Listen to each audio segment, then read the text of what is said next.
I've never created a masterpiece. If that masterpiece was ever like created, then maybe it would be done. But there's always a little bit more. There's always like a new idea. The next idea is always the most exciting thing. So there's always this pull of inspiration that keeps me coming back.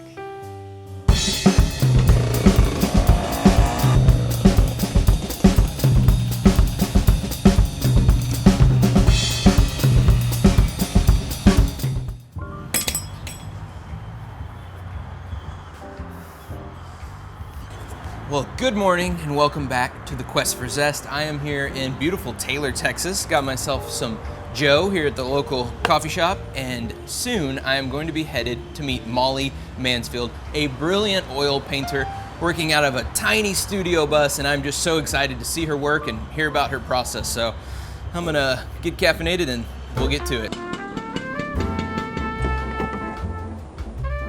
Hey, Molly. Hi, Clark. Lovely to meet you. Nice to meet you. Great to be here. We got a whole, Thanks for coming. we got dogs, boys, dads. Who else here today? Well, thank you. What? Oh, mushrooms. We got it all. So this is Boo and Luther Parks, and we have Sunny.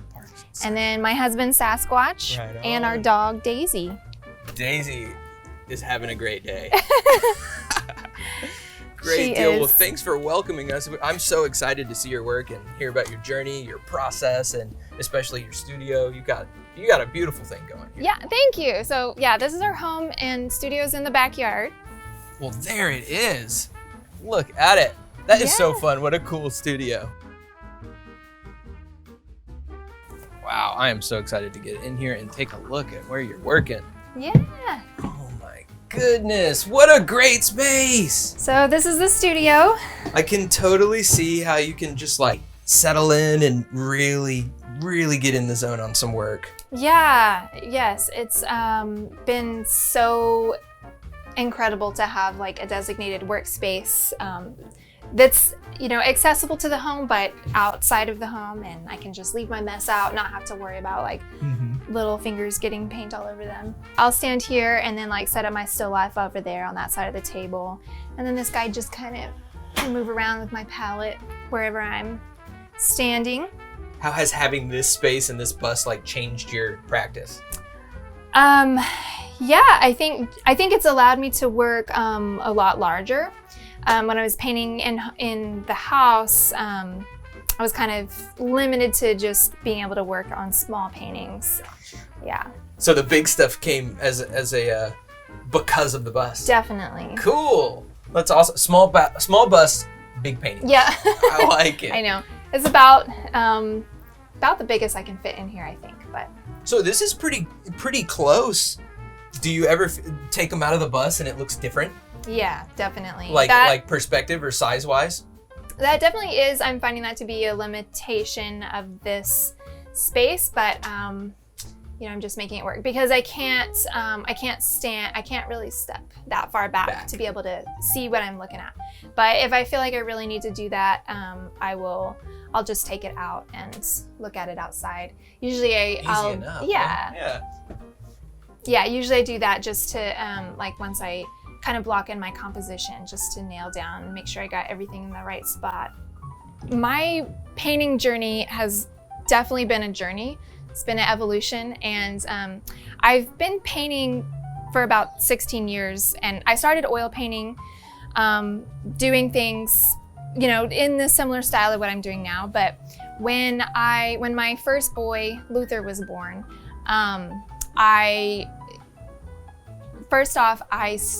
wanted to kind of step away from oil painting because of the like toxicity of the fumes during my pregnancy. I was working out of our home, and I was also just kind of feeling burnout. And so I started exploring other mediums, and I discovered watercolor.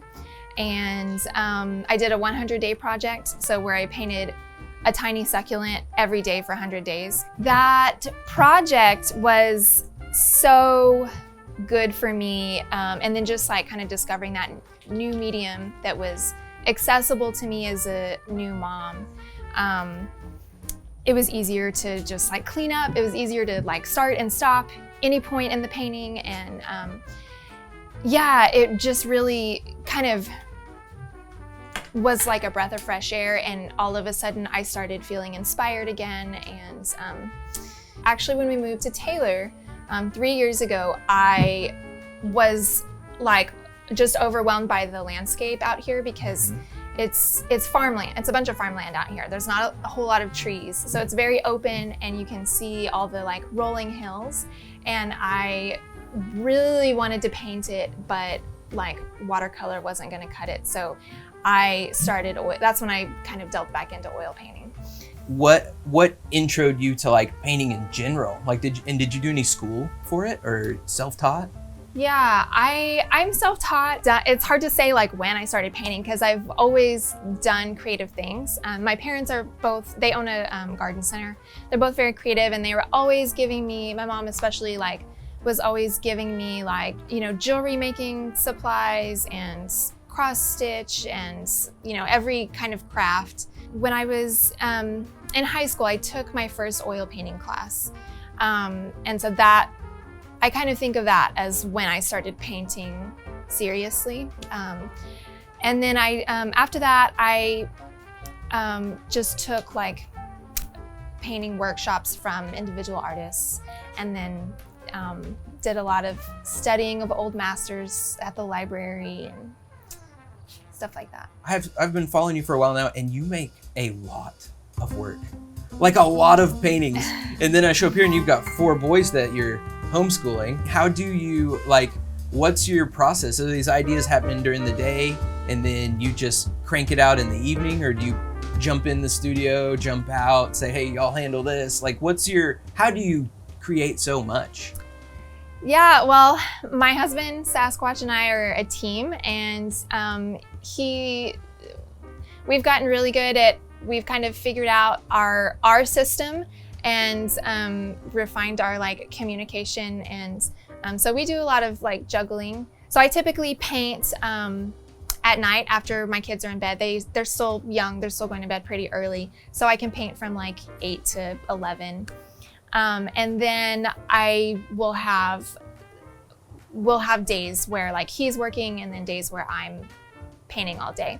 And then I try to, if I know that I'm gonna have like a slotted amount of time where I'm gonna be painting, I try to like think ahead and get mentally prepared so that I'm ready to go once I get into that space. Because it does take a lot of mental preparation to be able to like kind of be ready to go.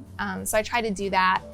I use my planner a lot and think ahead so that I already have all of my processing done, so that once I get there, I'm like, okay, this is what I'm doing, and I can just get it done, or at least try. For me, I work pretty well that way. I do like get inspiration and get excited, but I feel like that's more about like on the idea front of things. I don't feel like once I get inspiration or an idea, I have to like just be painting in that moment. But I can use my sketchbook and jot down those ideas and start thinking about it. Gotcha. So you found a way to like bottle that inspiration, and then when it's your time in the studio, you can kind of dump it out and get it onto the canvas. Yeah. That's really cool. So what is it that like compels you to create? Like when you wake up in the morning and you're thinking, hey, at 8 p.m. it's my time to paint. Like, what makes you want to pick up that brush and want to make the things you're making? Creativity is something that has always been a part of me, and it's something that I have found very like therapeutic and stress relieving.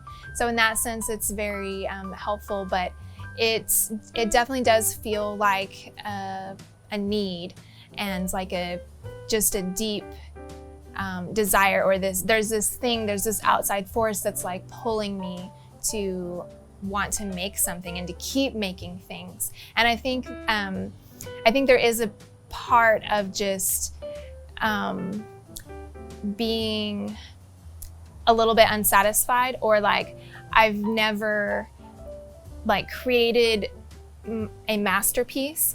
I feel like once if that masterpiece was ever like created, then maybe it would be done. But there's always a little bit more. There's always like a new idea. The next idea is always the most exciting thing. So there's always this pull of inspiration that keeps me coming back. Well, Molly, thank you so much for having me out today Yeah. and letting me see your work. It was so cool to see it in person and hear from you. And your paintings, they have you in them. They're honest and intentional and just so beautiful. And I just thank you so much. It's been lovely to see your work and see your family and your studio. So thank you so much. Well, I had an awesome time with Molly Mansfield and her family here at her house, in her studio bus, seeing it all. And it's just so cool to meet an artist, busy mother, but making it like paramount to have creativity in her home and create her art and share her beauty and her flowers and everything with the world. It was so great to see. And I'm leaving here with a smile, and I'll be seeing y'all next time on the Quest for Zest. Woo, boy howdy.